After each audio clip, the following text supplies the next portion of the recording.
ओम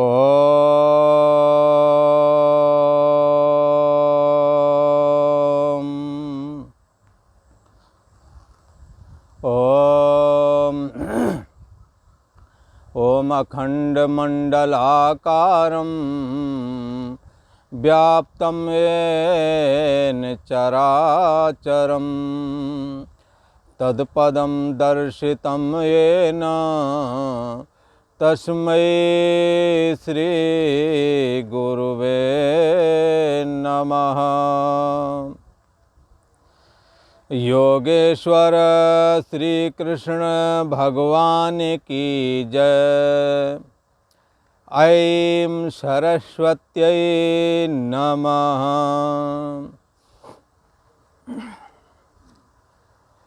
पूर्व का प्रसंग एक बार स्मरण करते हैं। प्रसंग ये चल रहा है 13वां अध्याय है और क्षेत्रज्ञ नाम करके ये अध्याय है। पर प्रसंग इस समय यहाँ का है प्रकृति और पुरुष। प्रकृतिम पुरुषम चै विद्यनादि उभावपि। प्रकृति और पुरुष दोनों ही अनादि हैं। आ माने नहीं, आदि माने जिसकी शुरुआत का न पता हो, अनादि। तो यह प्रकृति का भी नहीं पता और पुरुष मीन्स परमात्मा का भी नहीं पता किसी को भी। पर दोनों में एक चीज है कि प्रकृति विकारवान है और अंत वाली है, और ये जो है पुरुष परम ब्रह्म परमात्मा ये निर्विकार है और अनादि और अनंत है, ऐसा कहा। तो किसी ने कहा ठीक है महाराज, प्रकृति और पुरुष अनादि है मानता हूँ, पर ये प्रकृति के साथ पुरुष बंध क्यों जाता है? इस पर भगवान श्री कृष्ण ने अर्जुन से कहा, अर्जुन पुरुषा प्रकृतिस्थो ही भुंगते। प्रकृति से जब ये संपर्क बना लेता है तब ये भोक्ता बन जाता है। किसी ने कहा कि महाराज ये कैसे संबंध कैसे बनेगा? कौन सा संबंध है परमात्मा का और प्रकृति के साथ? बंधुओं, प्रकृति का और परमात्मा के साथ संबंध है संसर्ग का। ये यूं ही नहीं, बड़े लोग और समझदार लोग ऐसा यूं ही नहीं बोलते कि बच्चा गलत लोगों की संगत नहीं करना, संसर्ग नहीं करना। गलत लोगों के संसर्ग में जाओगे उनके दोष तुम्हारे में आ जाएंगे, इसलिए बेटा तुम गलत बच्चों की संगत में नहीं जाना। ऐसे मम्मी पापा अपने बच्चों को समझाया करते हैं। कहने का मतलब है जब कोई भी किसी के संपर्क में आता है तो वो उसके गुण दोषों से प्रभावित होता है। उसका प्रभाव उसका आचरण भी दिखलाता है। और यदि कोई लोभी प्रकृति वाला है, व्यापार धंधेगीर है, तो एक मिले थे, वो कह रहे थे कि हमारा नाती हमारा पौत्र पढ़ने लिखने में होशियार है, उसी में डॉक्टर बनाना चाहता हूँ, और डॉक्टर बनाने के लिए हमारे पास चलो पढ़ाई अढ़ाई करवा देते हैं, कहीं ना कहीं जुगाड़ लग भी सकती है। पर अब ये बनना चाहता है एयरफोर्स का ऑफिसर। हमने पूछा इसमें ये बात कहाँ से आई? अभी तक तो नहीं थी। तब उन्होंने कहा कि एक एयरफोर्स का ऑफिसर से इसने चर्चा की और उसने अपनी बातें बताई और कहा चिंता न करो, हम तुम्हें लगा देंगे। पर एक आदमी कह रहा लगा देंगे, कल दिमाग बदल जाए, क्या भरोसा है? पर उसने प्रभाव छोड़ दिया। यहाँ पूरा परिवार कहता बेटा पढ़ो, और कहीं ना कहीं थोड़ा लिंक संपर्क भी है, डॉक्टरी का काम संभव है इसके लिए, पर बाहर का दीगर आदमी ऐसा कहा और इसे विश्वास हो गया। संसर्ग दोष में ये सामर्थ्य है बंधुओं। ऐसे ही ये संसर्ग दोष इस परम ब्रह्म परमात्मा, ये परम ब्रह्म परमात्मा में भी आया। प्रकृति अपने को 3 भागों में डिवाइड करती है बंधुओं, सात्विक, राजस और तामस। उसमें सात्विक तो ज्ञान इंद्रियां और मन हो गया, राजस कर्मेंद्रियां और प्राण हो गए, और तामस ये शरीर और जगत हो गया। इस प्रकार से प्रकृति 3 विभागों में अपने को बांट लेती है। शरीर से जब संपर्क में आता है, ये शरीर के संसर्ग में जब देह में स्थित ये परहा पुरुष अंतर्यामी आत्मा, परम ब्रह्म परमात्मा, जो कि भगवान श्री कृष्ण का अंतर्यामी स्वरूप भी है, जो तुम्हारी बुद्धि देश से संपर्क में आने पर जीव भाव में भी तब्दील हो जाता है, ऐसा जो परम ब्रह्म परमात्मा, उसके संपर्क में आकर के, शरीर के संपर्क में आकर के, शरीर के जो अपने संस्कार हैं, जन्मना और मरना, ये शरीर में रहते हैं। शरीर के धर्मों से ये अपने को बांध लेता है, इसका संसर्ग दोष आ जाता है। ये अविनाशी है, होके अविनाशी जन्मा मरा है। शरीर के संसर्ग में आकर के ये जन्म मरण का भोक्ता बन गया। मैं जन्मा, मैं मरूंगा। और इसी प्रकार मन के संपर्क में आकर के, मन से संसर्ग हो जाने की वजह से जो सदा एक रस और सम रहता है, जो सत्तात्मक है, जो चेतनस चेतनानाम एको बहुनाम, जो अनेक चेतनों में भी चेतनता का संचार करता है, जिसकी चेतनता का कभी अभाव नहीं होता, जो कभी किसी प्रकार की तब्दीली जिसमें नहीं आती, ऐसा ये सदा एक रस रहने वाला जो आनंद है, सत्तात्मक, सदा रहने पना का, सदा चैतन्यता का और सदा प्रियता का, जो एक आनंद विशेष है, जो एक संतुष्टि है, जिसे शास्त्र आनंदो ब्रह्मेति विजानात रसो वैसा, इसका रस ही सत्तात्मक है। इसका रस मौसमी जैसा नहीं है, इसका रस स्त्री के सुख जैसा नहीं है, पुरुष के सुख जैसा नहीं है। पौत्र पौत्रियों के आलिंगन चुम्बन आदि से जो सुख मिलता है महिलाओं को, माताओं को, ऐसा सुख नहीं है इसका। प्रिय वस्तु के प्राप्त होने पर जो सुख प्राप्त होता है, ऐसा सुख नहीं है। ये सुख सत्तात्मक है, ये सुख प्रियतात्मक है, ये सुख चैतन्यात्मक है। ये एक ऐसी निश्चिंतता का सुख है बंधुओं कि मान भुवम ही भूया समित प्रेम आत्मनि इच्छते, मेरा कभी अभाव न हो, मैं सदा बना रहूं, इति प्रेम आत्मनि, ऐसी प्रियता आत्मा में ही है, शरीर मन इंद्रियों में नहीं है। ऐसी प्रियता धारण करने वाला भी मन की अनुकूल परिस्थिति में सुखी हूँ मैं, प्रतिकूल परिस्थिति में मैं दुखी हूँ, ऐसा बोलता है। मन से संसर्ग हो जाने की वजह से बंधुओं ये सुखी और दुखी हो गया है। ये किसी से संसर्ग नहीं करता बंधुओं, पर जब इसके अंदर वासनात्मक मन के सम्मुख जाता है तो उसका प्रतिबिंब इसमें पड़ता है।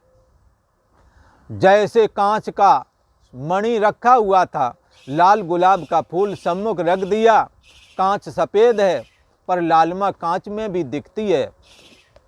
यद्यपि सच्चे अर्थों में कांच लाल नहीं हुआ तो भी देखने वालों को तो लगता है कि ये लाल हो गया, देखने वालों को लगता है ये जन्मने मरने वाला हो गया है, ये सुखी दुखी हो गया है, ये घरबार है, ये परिवार है, ये खजाना, झूठी माया को ही सत्य जाना, ये मन में रहता है। मैं और मोर तोर तय माया, ये भगवान में नहीं, उस अंतर्यामी आत्मा में नहीं, पर क्या बोलते हैं, ये मैं हूँ, ये मेरे हैं।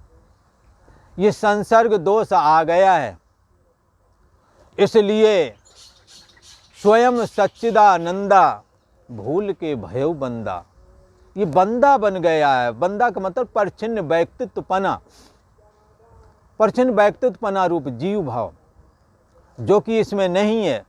मन रूप जो जीवात्मा है, परछिन्न व्यक्तित्वपने को धारण करने हारी, इसके संसर्ग में आने से परछिन्न व्यक्तित्वपना रूप लालिमा हाँ अंतर्यामी आत्मा में आती है।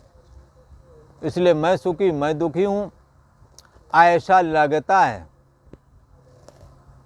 और बंधुओं, कर्ता भोक्तापना उस अंतर्यामी आत्मा में नहीं है, पर बुद्धि से के संपर्क में आकर के मैंने किया मैं इसे भोगूंगा, ये दोष बुद्धि में रहता है। पर अंतर्यामी आत्मा रूपी मणि के सम्मुख बुद्धि के धर्म सहित बुद्धि जब संसर्ग को प्राप्त होती है, तो बुद्धि के धर्म उस चैतन्य सत्ता में झलक पड़ते हैं और बोलते हैं, ये हमारी बुद्धि का चमत्कार। ये कोठी ये बंगला जो देखते हो ना, ये हमारी बुद्धि का चमत्कार। पर बंधुओं, कोई समय ऐसा रहा कि जब मैं एक क्षण में ही सैकड़ों संख्या वाली ये जोड़ है मैं जोड़ देता था, पर अब पहले जैसी बुद्धि नहीं चलती। ये बुद्धि का कम होना और बुद्धि का ज़्यादा होना। परमात्मा सदा एक रस है, उसकी चैतन्यता में कभी कम ज़्यादापना नहीं आता। पर ये किस लिए आया, क्या कहते हैं, अब हमारी बुद्धि पहले जैसी काम नहीं करती, अब पहले जैसी समझ नहीं रह गई। पहले हमारी बुद्धि बहुत तेज हुआ करती थी, लोग हमें कंप्यूटर बाबा बोलते थे, कोई कोई ऐसा भी कहते हैं। खैर, तो क्या है कि ये जो है अंतर्यामी आत्मा बुद्धि के संपर्क में आकर के बुद्धि जैसा, बुद्धि के धर्म और बुद्धि अंतर्यामी आत्मा में झलकने लगते हैं। ये संसर्ग दोष से प्राप्त हुआ है। इसलिए पुरुषः प्रकृतिस्थो ही भुंगते, पुरुष ये परम ब्रह्म परमात्मा प्रकृति में स्थित होकर के ही भोक्ता बन जाता है, ऐसा कहा। अब भगवान श्री कृष्ण कहते हैं कि क्या करें कि ये भोक्तापन छूट जावे। ये परम ब्रह्म परमात्मा यद्यप समरूप से स्थित है, तथापि मुझे समरूप से स्थित है ऐसा नहीं नजर में आता है। इसको कैसे जाने, ऐसी जिज्ञासा होने पर कहते हैं। तो ये 13वें अध्याय का 28वां श्लोक है, जिसमें ये परम ब्रह्म परमात्मा निर्दोष और सम है। उसको मैं निर्दोष और सम कैसे देखूं, इस बात की चर्चा की जा रही है। भगवान श्री कृष्ण कहते हैं, हे अर्जुन, समं पश्यन् हि सर्वत्र समवस्थितमीश्वरम् न हिनस्त्यात्मनात्मानं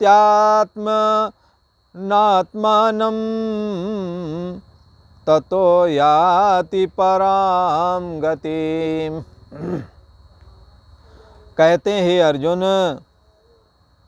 सर्वत्र समवस्थितम, ये परम ब्रह्म परमात्मा सब जगह समरूप से स्थित है। अच्छा, ये समरूप से कैसे स्थित है, तो याद करें, सदैव सौम इदम अग्रे आसीत एकमेव अद्वितीयम ब्रह्म। सत्ता मात्र करके एक अद्वितीय स्थिति में ये परमात्मा स्थित था, सब में एक जैसा, सब में एक जैसा सत्ता देना। जैसे जब सूर्य उदय होता है तो सारे जगत में प्रकाश एक जैसा देना, किसी को कम ज़्यादा नहीं देता है। ऐसे ही परम ब्रह्म परमात्मा अपने सत्तात्मक रूप से सदा रहनापना, सदा चैतन्यता और सदा प्रियता, ये सब में एक जैसी देता है। इसलिए परमात्मा श्री कृष्ण को सच्चिदानंद स्वरूप बोला जाता है। सच्चिदानंद रूपाय विश्वोत्पत्त्यादि हेतवे तापत्रय विनाशाय श्री कृष्णाय वयम नमः। ये जो अंतर्यामी आत्मा ही भगवान श्री कृष्ण का निज स्वरूप है। ये सम है, निर्दोष और सम है। यदि मन को भी निर्दोष और सम बना लें तो ये मन निर्दोष और सम मन परम ब्रह्म परमात्मा में लीन हो जाता है। समम पश्यन् ही सर्वत्र, क्योंकि ये जो परम ब्रह्म ये जो पुरुष है अर्थात परमात्मा सर्वत्र समवस्थित है, सब में समभाव से स्थित है। और कैसा है? ईश्वरम, सबका ईश्वर है। तो ईश्वर का क्या अर्थ लगा? रजोगुण प्रधान ब्रह्मा जी और तमोगुण प्रधान रुद्र भगवान सदाशिव और शतोगुण प्रधान भगवान विष्णु, इन तीनों देवों को भी जो अहम अस्मि कहने की सामर्थ्य दे, इन तीनों को भी जो शतोगुण विष्णु परमात्मा नारायण की को भी जो सत्ता दे, जो सदाशिव भगवान शिवजी को भी सत्ता दे, तमोगुण प्रधान में आकर जो रुद्र रूप होकर के दिखे, रजोगुण प्रधान ब्रह्मा में रजोगुण में चतुर्मुख ब्रह्मा होकर के जो दिखे, इन तीनों को जो सत्ता देता है उसको कहते हैं परमेश्वर, ईश्वर कहते हैं। तीनों गुणों को भी, तीनों गुणात्मक ईश्वर, इनको एक कर दो। सतोगुण रजोगुण तमोगुण की साम्य अवस्था जब होती है, उस समय जो मूल प्रकृति होती है, उस मूल प्रकृति में जो परम ब्रह्म परमात्मा प्रतिबिंबित होता है, उस समय जो स्थिति बनती है उसका नाम होता है ईश्वर। वो ईश्वर ही चूंकि एक शरीर में उसकी सारी चेतना संभव नहीं थी, इसलिए रजोगुण को प्रकट करके ब्रह्मा रूप होकर के रजोगुण में अपनी चेतना को, एक तिहाई चेतना को धारण किया। और फिर शतोगुण में प्रकट होकर के 2/3 चेतना वहाँ गई, और फिर जाकर के तमोगुण में प्रकट होकर के 1/3, ऐसे इस तीनों को जोड़ दो इक्वल टू ईश्वर। पर उस समय ईश्वर का कोई रूप आकार नहीं था, पर सतोगुण रजोगुण तमोगुण को अलग करके प्रकट किया, तो यही जो जिसका कोई रूप आकार नहीं था वही रूप आकार वाला हो गया, अर्थात सगुण साकार हो गया, ऐसा कहा। तो जो सगुण साकार को भी सत्ता दे, उन महान ईश्वरों को भी जो अहम अस्मि की सामर्थ्य देता है, उसका नाम है ईश्वर। तो ईश्वर कौन हुआ? ये अंतर्यामी आत्मा। ये महेश्वर भी कहा जाता है, परमेश्वर भी इसे कहते हैं, परम ईश्वर। ईश्वर भी इनके लिए मोहताज है। ईश्वर भी सत्तात्मक परम ब्रह्म परमात्मा को अपना निज स्वरूप मानता है। तो भगवान श्री कृष्ण कहते हैं सर्वत्र समवस्थित ईश्वरम, जो पुरुष सब में समभाव से स्थित, इस परमेश्वर को कैसा देखता है? जब समरूप से स्थित है तो इसे समय देखो ना। जब समरूप से स्थित है तो इसे सम देखना चाहिए, ना कि विषम देखना चाहिए। और यदि हम देखते हैं कि ये मैं जन्मा मैं मरा, तो तुम आपने उस परमात्मा को सम नहीं देखा, बल्कि देह को देखकर मैं जन्मने मैं मरने वाला हूँ। यदि आप सुखी दुखी हो गए तो आपने परमात्मा को विषम बना दिया, मन को देख करके मैं सुखी मैं दुखी बोल रहा हूँ। यदि तुम मैंने किया मैं भोगूंगा ऐसा बोलोगे, तो मैं शब्द का असली अर्थ तो चैतन्य सत्तात्मक ब्रह्म ही है, आत्मा ही है। उसको आपने बुद्धि से के संसर्ग में आकर कह दिया मैंने किया, मैं भोगूंगा, कर्ता भोक्तापना आ गया, तो आपने विषम बना लिया। आप इसे विषम मत बनाओ। जो विषम शरीर मन इंद्रियां हैं, बुद्धि है, इनको विषम ही देखो। पर जिसकी सत्ता से ये बुद्धि देश का साक्षी चैतन्य सत्ता, ये ही बुद्धि के थ्रू मन के माध्यम से देह और इंद्रिय के द्वारा देह और जगत रूप हो रहा है। इसलिए ये चैतन्य सत्ता जगत रूप नहीं, देह रूप नहीं, मन बुद्धि रूप नहीं, वो सम है, निर्दोष है। उसे दोष रहित निर्दोष देखो, उसको सम देखो। विषम तो शरीर मन और इंद्रियां ही हैं, बुद्धि ही विषम है। इसलिए इस विषमता को हमने हटाना है। भगवान श्री कृष्ण कहते हैं, जो पुरुष सब में समभाव से स्थित परमात्मा को, परमेश्वर को सभी में समान देखता है, शरीर में भी, मन में भी, इंद्रियों में भी, बुद्धि में भी समान देखता है कि सत्ता मात्र ही है, अभी भी समय ही है वो, अभी भी। विषम तो इसके संपर्क में होकर के हो जाता है। आज अभी इसी वक्त ये सम है,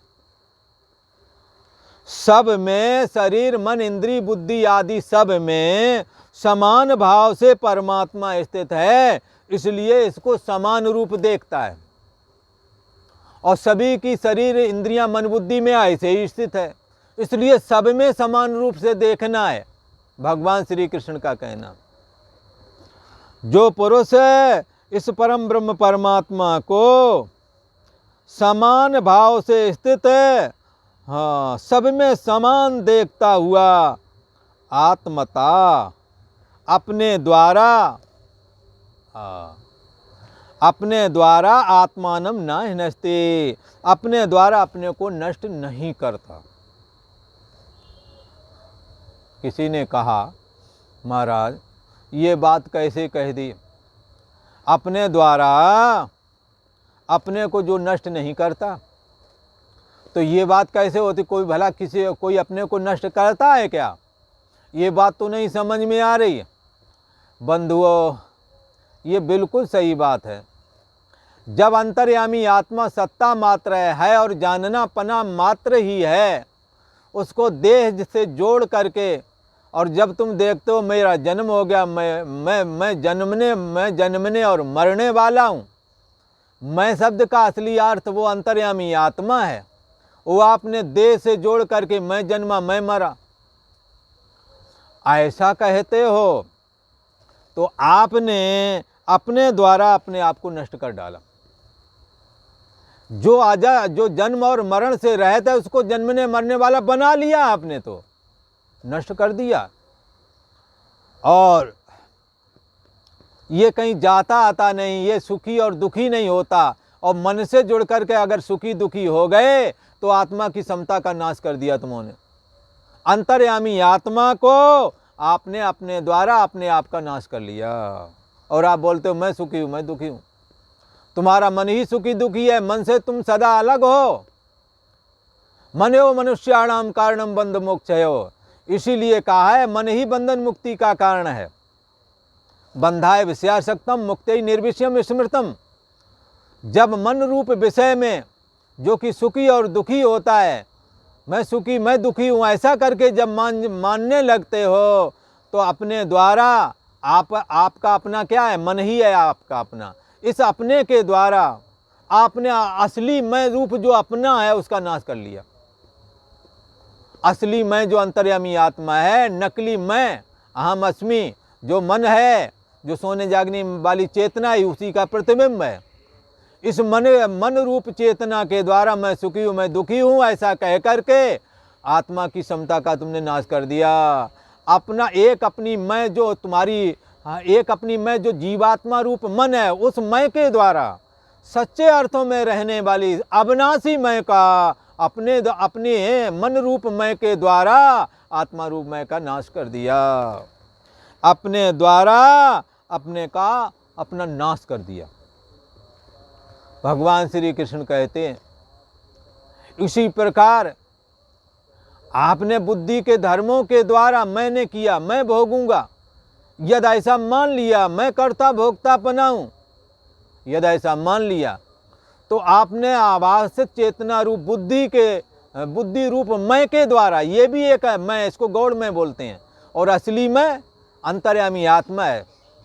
शास्त्रकार तो शरीर को मिथ्या आत्मा बोलते हैं और मन बुद्धि को गौड़ आत्मा बोलते हैं, और इस महान आत्मा को जो बुद्धि देश का साक्षी है, जो भगवान श्री कृष्ण का अंतर्यामी रूप भी है, जिसको यहाँ गीता आत्मा कहती है, देही कहती है, हाँ, इसका तुमने नाश कर लिया।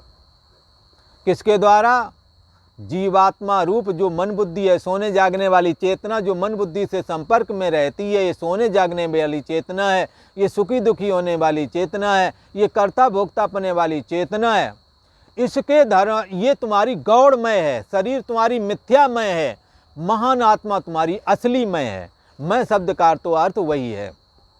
अगर तुमने इनसे संपर्क कर लिया और इनके धर्मों को अपने में मानने लगे, मैं जन्मने मरने वाला हूँ, मैं सुखी दुखी हूँ, मैं कर्ता भोक्तापना, मैं करता हूँ, यदि ऐसा मान लिया तो अपने सोने जागने वाली जीवात्मा रूप मैं के द्वारा, इस अपनी मैं के द्वारा असली मैं रूप जो आत्मा है उसका नाश कर डाला। इसी को यहाँ कहते हैं कि जो पुरुष सब में समभाव से स्थित परमेश्वर को समान देखता हुआ अपने को जो नष्ट नहीं करता, अर्थात जो इन धर्मों को अपने में नहीं मानता, शरीर के धर्म, मैं जन्मा मैं मरा, ये यदि कहोगे तो मान लिया, मैं नहीं जन्मता मैं नहीं मरता, शरीर ही जन्म लिया शरीर ही मरता, शरीर के धर्मों से अलग हो गया, फिर शरीर के धर्मों के द्वारा तुमने आत्मा को नहीं मारा, अपने को नष्ट नहीं किया, फिर मैं सुखी हूँ मैं दुखी हूँ। अगर इनसे ऐसा आप जानते हैं कि आत्मा में सुख और दुखपना, सुखाकार दुखाकार वृत्ति नहीं है, मन की वृत्ति है, इससे मैं अलग हूँ, मैं सत्ता मात्र हूँ, ऐसा यदि जानते हो तो मन और मन के धर्मों के द्वारा अपने आप को आपने नष्ट नहीं किया। नकली मैं, गौड़ मैं, सोने वाले जागने वाली चेतना जो सुखी और दुखी होती है, यदि इसके धर्मों को चैतन्य सत्ता में मान लिया तो नाश हो गया। यदि नहीं माना तो अपनी गौड़ मैं के द्वारा असली मैं का नाश तुमने नहीं किया, नष्ट नहीं कर पाए, नहीं किया। भगवान श्री कृष्ण कहते हैं कि जो पुरुष सब में समभाव से स्थित है, मुझे अंतर्यामी आत्मा रूप परमेश्वर को समान देखता हुआ अपने द्वारा, अर्थात शरीर रूप मैं के द्वारा, मन रूप गौड़ मैं के द्वारा, हाँ, मन बुद्धि रूप गौड़ मैं के द्वारा, अथवा सोने जागने वाली चेतना रूप मन बुद्धि वाली मैं वाला, ये गौड़ मैं है, इनके द्वारा जो अपनी असली मैं को नहीं नष्ट करता, नहीं नष्ट होने देता, इनके धर्मों में उसको नहीं थोपता, ततः अगर ऐसा नहीं करता तो फिर क्या होगा? ततः परम गतिम याति, इससे वह परम गति को प्राप्त हो जाता है, ऐसा कहा। क्योंकि परम गति ना होने की वजह से, परम गति अर्थात हाँ सबकी गति लास्ट में परमात्मा ही है, पर जानते हुए परमात्मा में प्रवेश करोगे मुक्त हो जाओगे, वरना सोने के समय सभी जाते हैं, मरण मूर्छा में भी चले जाते हैं, पर ऐसे ही जाते हैं जैसे घड़े में पानी भरे और समुद्र में डुबो दे, समुद्र से एक हो गया, फिर रस्सी खींची तो घड़े का पानी अलग निकल आया।